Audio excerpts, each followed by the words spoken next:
your book was cited by the Next Big Idea Club. And one of my favorite things about that club is that they give the author the opportunity to describe their book around 5 thoughts. And as I was reading yours and preparing for this, one really stood out to me. And I'm going to read it. The point of life is not to point out the weaknesses of your spouse, your neighbor, or even your political opponent.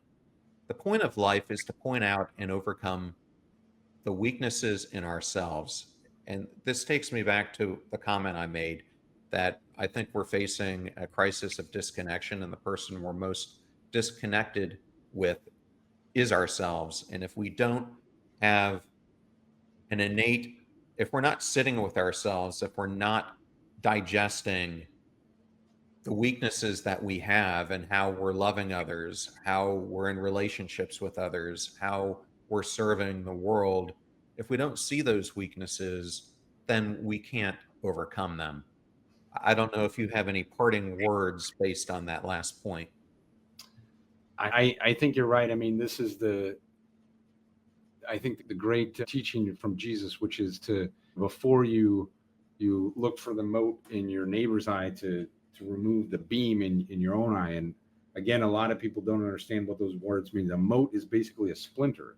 So before you see the splinter in your neighbor's eye, take out the beam, which is literally like a 2x4 in your own eye, which is, there's this aspect of human nature that it's difficult to see our own weakness. It's easier to see other people's weaknesses than to see our own. But taking the time to disconnect from technology and to reconnect with meditation, with prayer, with internal reflection of what am I doing? What are my strengths? What are my weaknesses? Where am I lacking?